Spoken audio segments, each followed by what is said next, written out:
Okay, very good. So hello everyone again and welcome. Thank you so much for joining Dragon Trail International and ForwardKeys today for a joint webinar on the future of Chinese travel, including bookings for the upcoming Golden Week holiday at the beginning of October and a first look at Dragon Trail's new China Traveler Sentiment Report. I am Sienna Perulis-Cook and I'm Dragon Trail's Director of Marketing and Communications based in the UK. Joining us from Xiamen, we have Nancy Dai, who is China market expert at ForwardKeys, as well as Mengfan Wang, joining us from Shanghai, who's Dragon Trail's Manager of Research and the author of our new China Traveler Sentiment Report. On the agenda today, Nancy is going to present ForwardKeys data on Chinese flight bookings over the summer for the upcoming October National Day holiday, and looking a little bit at the long-term outbound forecast and touching on some of the big trends that we're seeing now in China's domestic travel market. Then Mengfan and I will give you the first look at the findings of our fourth semi-annual China Traveler Sentiment Survey, and this will cover domestic, inbound, and outbound travel. The full report will be available on the Dragon Trail website immediately following the webinar, and we will also be sending out the presentation slides from today's webinar, as well as a link to a recording of the webinar to all of you by tomorrow at the latest. So you will have all of those materials for reference, as well as to share with any colleagues who you think might be interested but weren't able to attend the live webinar today. Then at the end of today's webinar, Mengfan, Nancy, and I are all available to answer your questions. So please feel free to send in questions at any point during the webinar by using the Q&A button on your Zoom control panel. And then we'll get to as many of those as possible during the Q&A session at the end. So just a quick word about Dragon Trail International before we get started with the presentation. We are a marketing solutions company with expertise in the travel industry and in China, where the company is headquartered. And our services include B2C and B2B marketing, digital and hybrid events, as well as market research and strategy consulting. You can find a lot more information about the services that we provide, the companies that we work with, and case studies of our work, as well as lots of useful free resources on the Dragon Trail website. So do check that out if you're interested. So now let's get started with today's presentation by handing over to Nancy at ForwardKeys.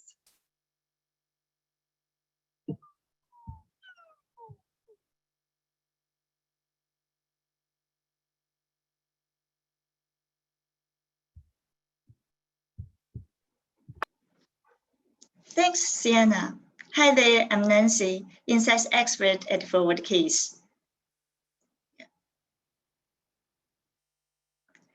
So before I start, just a few words about who we are and what we do. So we are a travel analytics company specialized in the air travel market. On the supply side, we know how many seats airlines schedule. On the demand side, we monitor the bookings made and tickets issued, all of this in near real time. For the past 11 years, we have been using big data to help governments and travel business across the world to understand current and future travel trends. You can contact me or visit the website to learn more about what we do.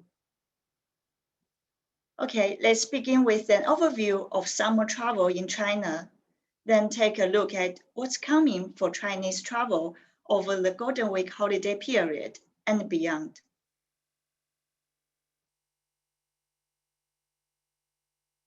As you can see with the blue line for summer travel in 2021 versus the orange line for the same period in 2019, the Chinese domestic air travel market had been heating up in June and July this summer, increasing by 4%.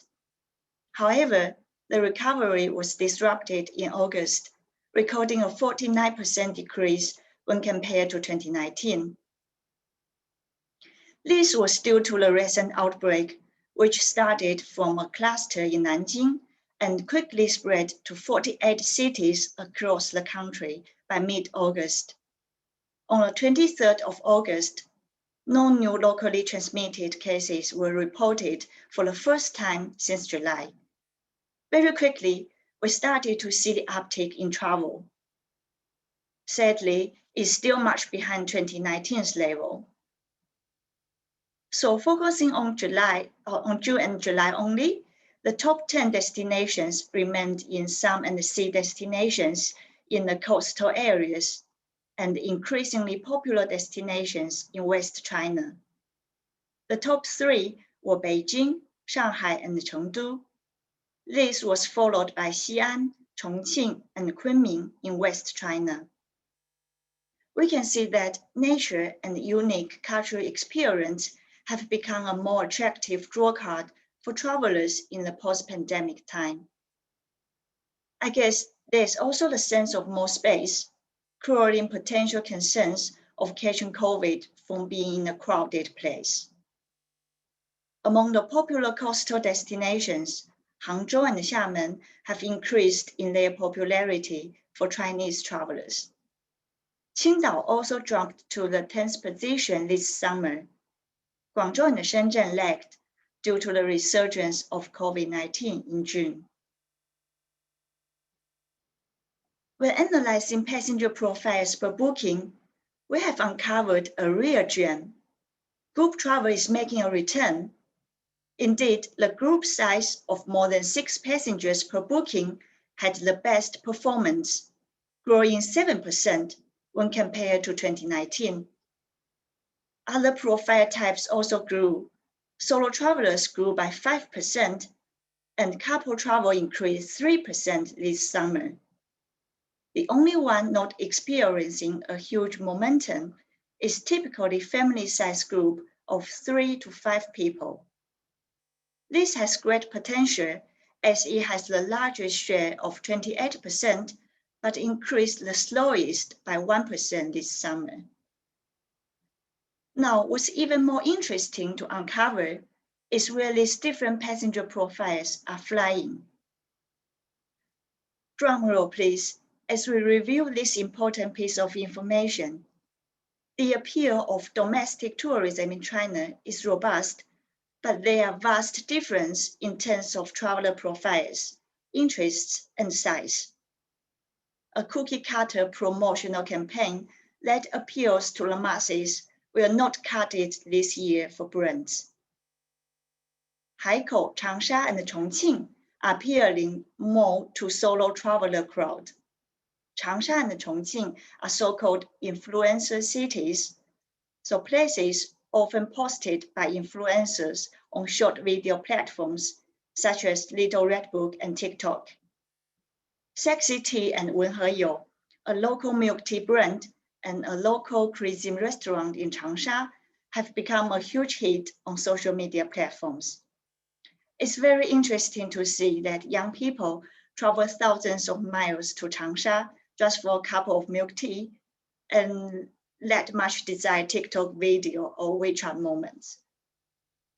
Changsha has also gained popularity among couple travelers. Over in Hainan, Haikou is ideal for fashionistas keen to shop solo. However, Sanya is attracting an altogether different crowd. It's the top growing destination for both couples and family-sized travelers. Love is in the air for romancing couples, it appeals. Families are also traveling to famous historical locations such as Tianjin and Guiyang, with natural scenery and outdoor activities gaining much popularity. As for larger group-sized travelers with friends or semi-families, Chengdu, Wuhan, and Chongqing have been the top destinations this summer. It's time to rethink the marketing strategy and specialize your offer to mainland Chinese travelers, as yes, they are keen to travel, but each has a different objective behind their holiday, from nature to history, romance, and what's cool on TikTok. Talking about changing habits, let's is stemming Chinese travelers' booking behavior, we have noticed that increasingly more people tend to book last minute. We feel this has occurred due to the uncertainty of new COVID-19 cases and travel rules, while also the more flexible ticket cancellation policies have made people more confident to book this way. In the past summer, during June and August, 59% of Chinese domestic flight tickets were issued just 4 days or less before their prospective flight. This has increased by 6 percentage points when compared to life in the normal times. The peak summer season has just passed, and due to the outbreak of COVID, August's performance is a bit disappointing. However, we are optimistic that the pent-up demand is set to be released during the upcoming Golden Week travel. That's unless the new wave in the Fujian province implodes. So what does the data show?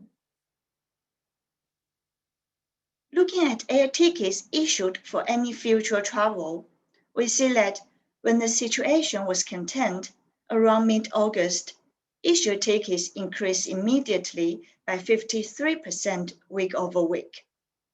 We know that Chinese domestic travel is resilient, as so that Lunar New Year travel was also badly affected by the outbreak of COVID, but came back quickly when all high and medium risk areas had been cleared in late February.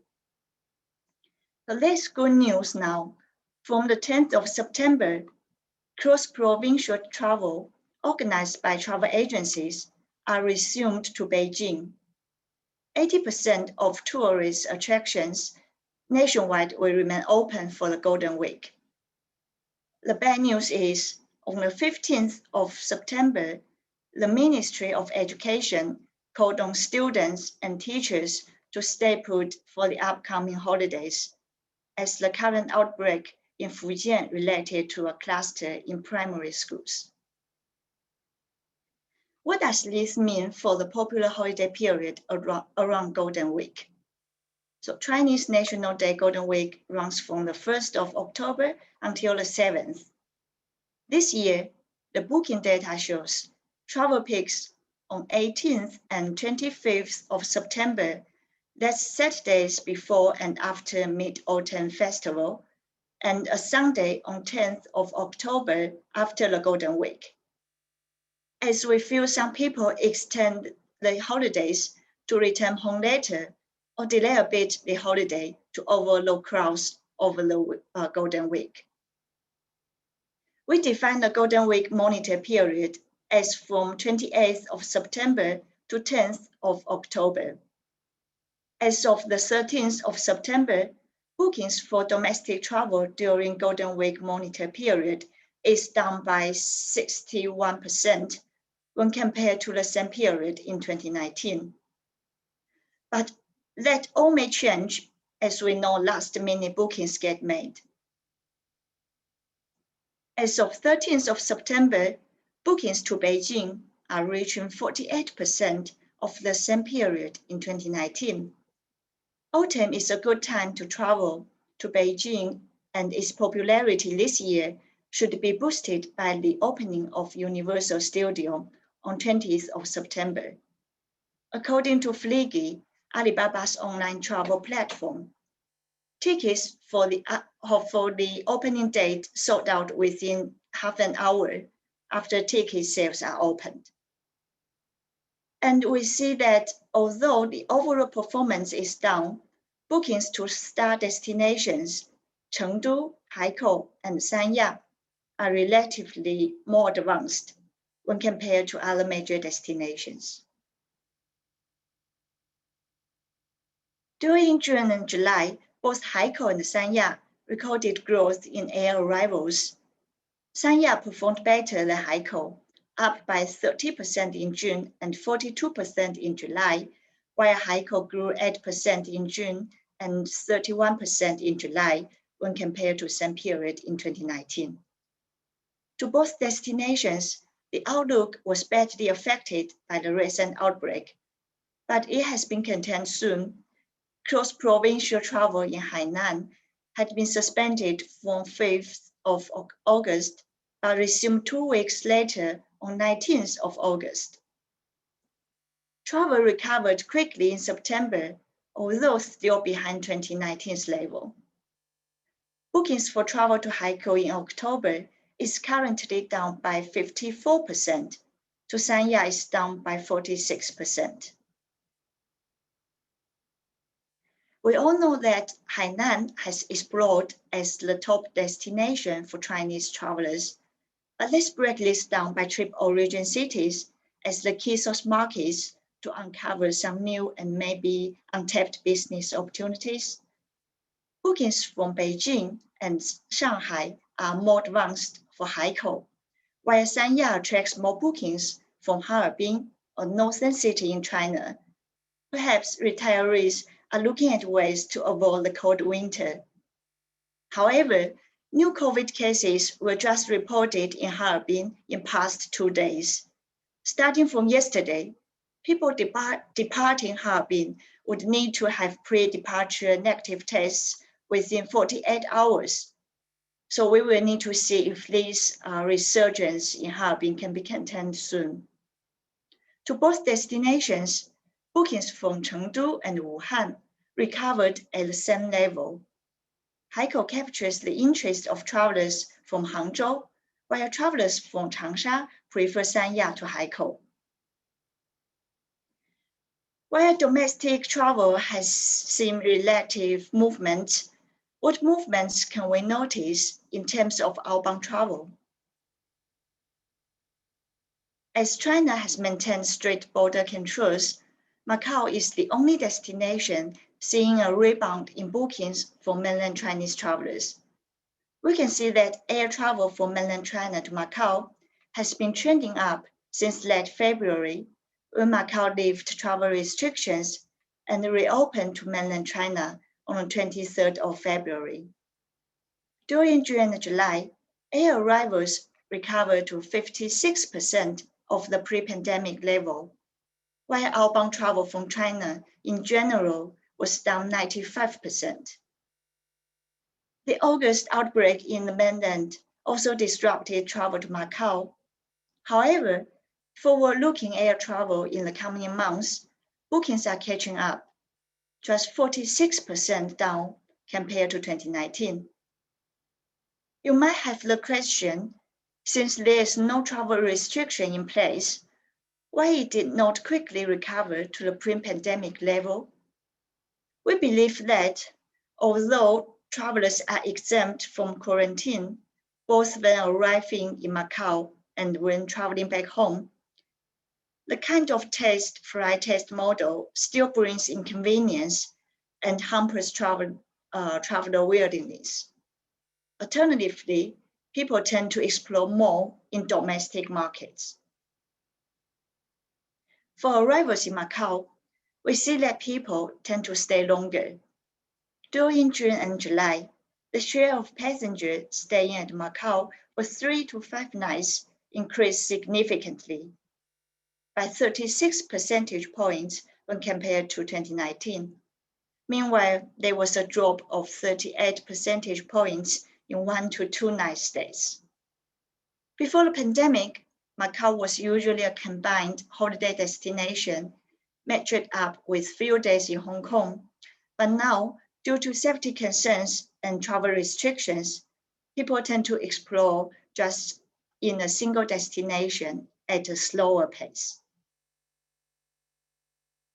Regarding the question around when Chinese outbound travel will recover, it's difficult to forecast as there are many variables at play, but our forecast has been consistent so far.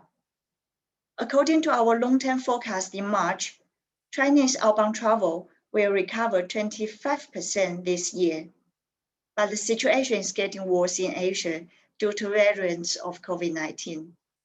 In September's forecast, we predict Chinese outbound travel will only recover 12% this year and downgrade the forecasted figures in the coming 2 years.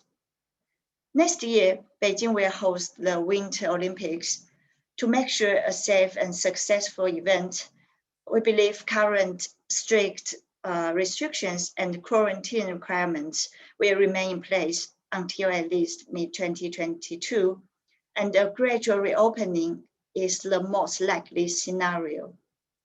According to Boeing's market outlook, long-haul travel worldwide is expected to return to pre-pandemic levels by 2023 to 2024. As China is adopting a zero-case approach and being more cautious, we expect to see the full recovery of Chinese outbound travel in 2025, 1 year in advance than March forecast. So things are slowly improving. 3 takeaways before I hand the floor over. First, it's expected to see more last-minute bookings for Golden Week travel this year, as travelers are more cautious about the uncertainty brought by COVID resurgence and control measures. Second, we have noticed Sanya is increasingly attractive to couples and family travelers, while Chengdu is more popular for large groups of friends and families traveling in groups this summer. Third, Chinese outbound travel remains at a standstill and is likely to stay that way until mid-2022, but the full recovery forecast has jumped forward 1 year, which gives us some hope for outbound travel. Over to you, Sienna.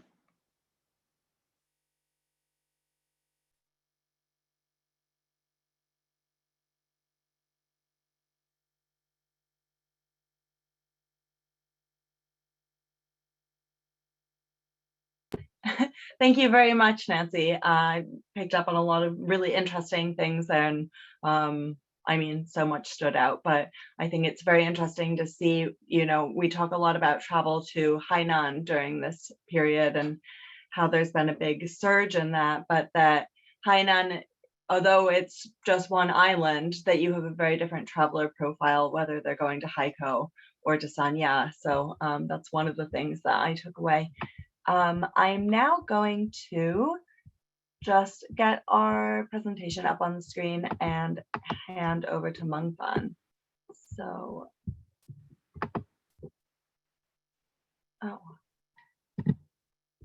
sorry, I'm just trying to get to the right slide to start. Go. Okay, over to you, Mengfan. Thank you, Sia. Hi, everyone.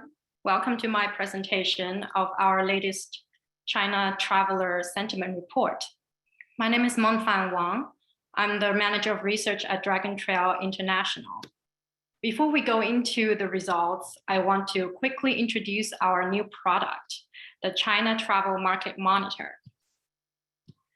So the China Travel Market Monitor is an omnibus survey which allows your company to buy in and get the answers you need from a large sample of Chinese outbound travelers. You can use it to measure the shifting perceptions for your brand or destination, understand the drivers of future preferences to your products and services, and knowing what will change and what stays the same. This way, you'll be better equipped to determine your priorities, align messaging, and maximize the effectiveness with your existing resources. The market monitor goes out in the middle of each month to 1,000 Chinese outbound travelers, and then returns the first week of the next month. And the nature of this buy-in product is that it ensures it is affordable and highly relevant to your business. So it is most suitable for the uncertain time that we are currently living in. We do require a minimum of 4 questions for each participant to start the omnibus survey. So feel free to reach out to us. We're happy to work with you on your questions for the market monitor. Okay, now let's dive into our latest sentiment results. This is our 4th sentiment survey since the beginning of the pandemic in March 2020. And we wanted to understand really what have changed in terms of the attitude to travel, specifically attitudes behind travel preferences and intentions. And so we go out and measure travel sentiments from Chinese travelers who have been on an air trip by air, or stay at a hotel, or have traveled outbound in the previous years. In our latest sentiment, the survey was fielded in mid-August, and we found that typically when there was domestic outbreaks, there was a decrease in willingness to travel. But this time it has changed, and willingness to travel has remained the same. And on the other hand, people who say they won't travel have actually decreased, replaced by people who say now they would travel, but doing so cautiously. This means more travelers are thinking about taking protective measures, avoiding crowds. Someone also mentioned that they will monitor the pandemic at destination before they go. This time, we noticed there were some new sentiment compared to our March sentiment report. Many travelers mentioned that restrictions on travel is one of the reasons for not traveling. And they look forward to travel as a means to relax. This signals to us that there is a growing frustration and there is some longing for the chance to relax from the pandemic rebounds. So the recent domestic outbreaks during the time of this survey did cause some anxieties around taking protective measures, staying away from crowds and wearing masks, etc. But willingness to travel has remained the same. And that's what we really like to hear. What is growing is the desire to relax and take a break from travel restrictions. This desire to travel is also reflected on how far travelers intend to go. Putting domestic outbreaks on the side, travelers intend to go further than they said they would. So we go out and ask people where they would travel. And what we found is that interest for cross-provincial travel were on the rise compared to our March sentiment survey, with 27% now saying that they would travel cross-provincially, 44% still travel locally, and the rest will be either staying home or have no plan to travel. When we compare this destination, when we compare this sentiment with the destinations that travelers intend to go, we notice that, again, more people are saying they would travel cross-provincially. So for example, someone from Guangdong province in South China would say they would travel locally when we ask them. But when we look at the destinations that intend to go, it would be either, for example, Beijing or Yunnan, which is not only nearby, but also long-term, long-haul trips for these travelers. So what we learn here is that travelers might appear to be staying locally due to domestic outbreaks, but really they wanted to travel cross-provincially or even further away. It comes down to the balance between the desire to relax, releasing some frustration from staying home, and taking the risk or going through the inconveniences of traveling further. When we asked people what are some of the popular themes on their trips for both domestic and outbound trips, we noticed that nature trips are highly preferred, but traditionally crowded attractions such as theme parks and museums will still have a place in the new normal. Islands and beaches, these are popular themes on the rise in this current sentiment report. Rural tourism, we also noticed, are going to be a bit more popular because of the sense of seclusion and relaxation that it was offered. And I also want to mention that there were more interest for road trips. And we noticed some seasonality changes this time. In our last sentiment survey, road trips were actually on the drop.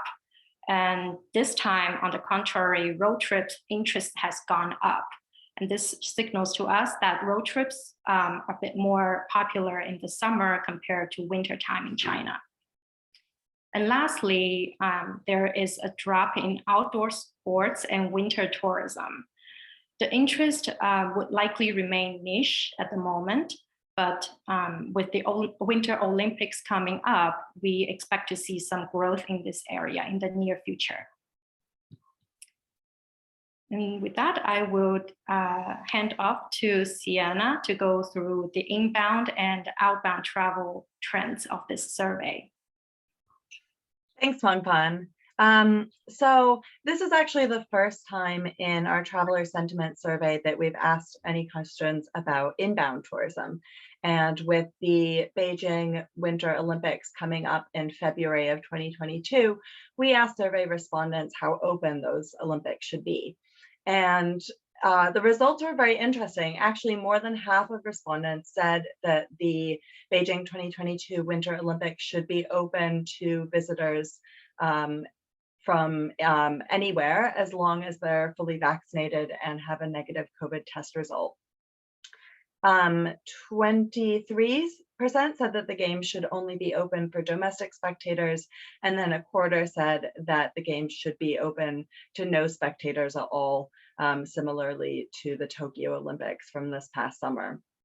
So as Nancy already mentioned, and we've seen in the news, realistically speaking, the Beijing 2022 Olympics are going to be held with extremely strict safety protocols that go above and beyond what Tokyo is doing. So we probably can't expect to see actually any domestic or international spectators. But what does stand out about this result is that kind of welcome that more than half of survey respondents would be comfortable with having international visitors come to the country to join in the Olympics.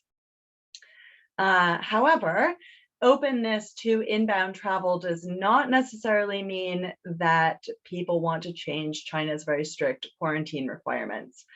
Those quarantine requirements continue to be at least 14 days in a centralized quarantine facility, and in some cases are followed by additional quarantine that you have to do at home, or a period of health monitoring where you are allowed out but can't attend events, for example.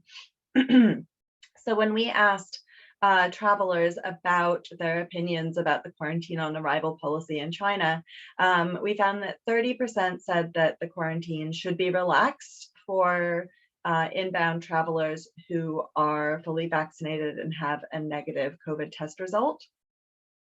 28% said that the requirements should be the same as they are now, but 36% actually said the quarantine on arrival should be stricter than it is now, and it is already extremely strict. Now, as you can see kind of on the right-hand end of that chart, not many respondents said that the quarantine should be fully relaxed, but when we look at those who did, it's much more likely that they would say that the quarantine should be fully relaxed for anybody, as opposed to only for Chinese citizens. So again, there we have some sentiment that is actually quite welcoming to inbound visitors. But that said, at least in the short term, at least until the Beijing Olympics are over, I think anybody entering China can definitely expect to have to go through extensive quarantine. So next up, we're going to start talking about outbound travel, and we are going to start with the good news. And this is related to people's perceptions when they see information about outbound travel and outbound travel destinations. So at present, with the current outbound travel restrictions, really the only way that Chinese travelers can connect with outbound travel destinations is online. And this might include live streaming, watching videos, seeing photos, or reading written content. And we asked travelers how they feel when they see this kind of content about outbound destinations, and we received really positive feedback. Actually, 81% said that they felt positive when they saw information about outbound travel destinations. And many said that they were inspired to plan future trips. And others said that they found this content was a really good way that helped them to relax from everyday anxieties and kind of escape from that. So among the positive and the neutral keywords that were most associated with seeing information about outbound travel, we saw a lot of sentiment about wanting to travel internationally. And this was tied with things like culture, gastronomy, scenery, beach and island travel, as well as a craving for novelty, variety, and relaxation. So as Mengfan said before, when people were talking about wanting to travel just generally and travel domestically, we see this craving for relaxation now. And I think that that is helping to drive the interest in beach and island travel, both domestically and for future outbound trips. But at the same time, with outbound travel still restricted and frustration around these restrictions growing, information about outbound destinations could trigger negative emotions with some survey respondents. Some travelers were afraid that outbound travel was dangerous while the pandemic was ongoing, and some felt that this kind of information was actually untimely and insincere at this point. Others said that they were fascinated in seeing this kind of information, but wouldn't be comfortable traveling outbound until the pandemic is over.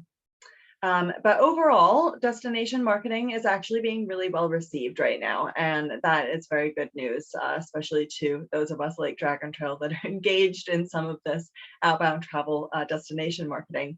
But it is very important to do this kind of marketing carefully so that it doesn't come off as inappropriate and insincere.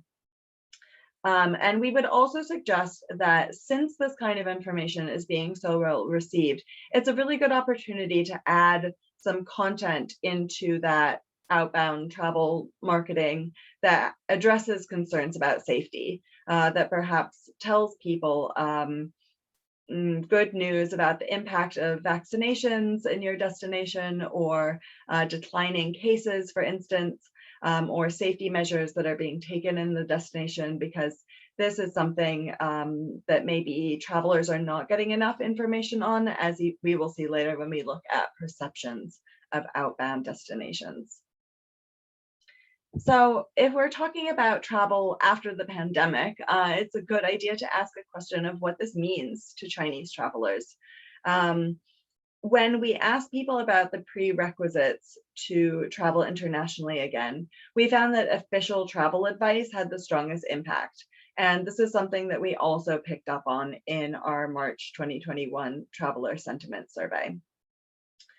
0 confirmed cases in a destination and no quarantine at the destination would also encourage more than half of respondents to travel. We can also look at this chart as a kind of recovery path. And other things that are important on that recovery path are vaccination rates of 80% or above in the destination country, the traveler being vaccinated themselves in China, and then a relaxation of quarantine on return. That all these things would have positive impacts on people's willingness to travel overseas. Now, on the point of people being vaccinated in China, I think actually we've pretty much achieved that one already. So that's good news. So last week, they announced that in China, they have already vaccinated 1 billion people, which is around 70% of China's population. And vaccination rates are particularly high in big cities like Beijing, where outbound travelers are most likely to come from. So outbound travelers at this point are very likely to actually have been vaccinated fully in China already. So we can tick that one off the list, but things like 0 confirmed cases at the destination and official travel advice, I think we'll have to wait a bit longer before we can achieve those ones. So now we've saved what might look like the worst news for last, and this is people's perceptions about the safety in outbound destinations. Now on this list, Hong Kong and Israel are 2 new destinations that we added to the survey this time, but the other 13 destinations on the list are destinations that we asked about already in our March 2021 Traveler Sentiment Survey. And basically across the board, we're seeing more sentiments of unsafe or unsure compared to March. And there are a number of reasons that this could be. And one of them could just be the rating scale that we used for the survey. So in March, we had a 7-point rating scale, and it went from extremely safe to extremely unsafe. Whereas in this survey, we decided it was a good idea to simplify things, especially since we were asking about so many destinations. So the choices, there were 3 choices: relatively safe, unsure, and relatively unsafe. So because of the change in the scale, there is a possibility that previously some answers that might have said somewhat safe have now moved into the unsure category, and people who were kind of between unsure to somewhat unsafe have moved into the relatively unsafe category. And one of the things that might lead us to believe that this is the case is that, with the exception of Japan, the order of the countries has basically stayed the same between March and September. So Singapore is still seen as the safest destination outside of Greater China to travel to, and the US is still seen as the least safe destination. The notable exception here is Japan, which was seen as one of the safest destinations back in March and is now rated by 70% of our survey respondents as unsafe. And this brings us to rising case numbers and how important they are to these ratings. And the fact that our rating scale is probably not the only reason that perceptions appear to have shifted towards unsafe or unsure. We found that the ratings of safety are not strongly correlated to vaccination rates in the outbound destination, but that they are really strongly correlated to new cases in the destination. And the summer, with Tokyo holding the Olympics, any kind of information about rising cases in Japan would have been covered very extensively in the media, and so people were really exposed to that. And I think that that has really played into this perception of Japan as being less safe than it was perceived back in March. Another thing is that we do have rising case numbers in a lot of these destinations, and many of the destinations from the UK all the way to Singapore are now pursuing policies that are more aimed around living with the virus. And that is still very much not the policy that is being pursued in China. And so that also may lead Chinese consumers to believe that these destinations are now less safe. So what can we say about this to give you some advice or words of comfort if you are an outbound destination or your work is with Chinese outbound travel?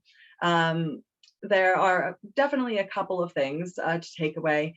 And one is kind of looking back to the information that Mengfan shared about domestic travel, is that we do see a frustration now growing with travel restrictions, and that more people want to travel even if they say that they'll travel cautiously. And we also see a little bit of a disconnect with domestic travel, where people say that they're going to travel cautiously, that they're only going to stay locally, but then we ask them where they intend to travel for the October holiday, and it turns out that they're planning to travel cross-provincially to kind of a long-haul domestic destination. So and that way, people's appetite for travel might be a little bit stronger than the safety sentiments that they put out there. Another thing is that even if the rating of your destination doesn't look very good right now, you have some time to remedy that. Not all of the destinations on this list are even offering tourism visas for Chinese travelers right now. So in that way, there's no possibility of Chinese tourists coming in. And then, of course, we know that the official advice in China is not to travel outbound except for an essential reason. And it probably, as Nancy said, will take some time, and we'll have to get into 2022 before people are even allowed to travel outbound. So there's time to work on the perceptions and also time for case numbers to come down. So all of that is good news.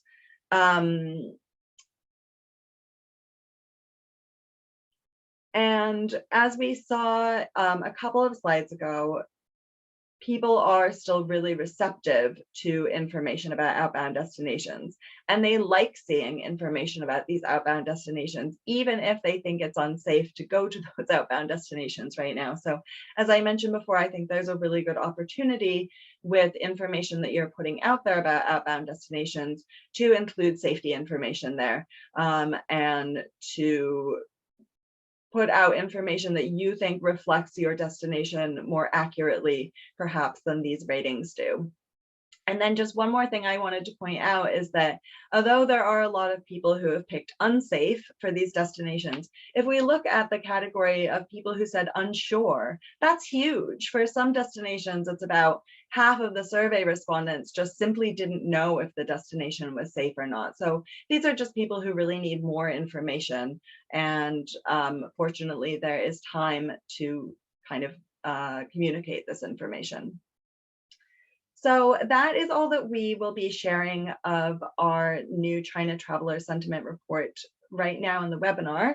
However, we do have more charts, more survey questions, and more analysis in the full report, and that will be available for free on the Dragon Trail website immediately following this webinar. So please do have a look at that, and also check out the many other resources that we have on the website at the same time while you're there.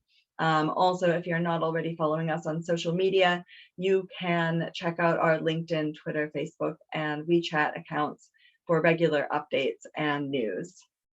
So thank you so much, everyone, for your attention. And at this point, we are ready to move on to the Q&A session. And I've seen there have been a number of questions during the session already.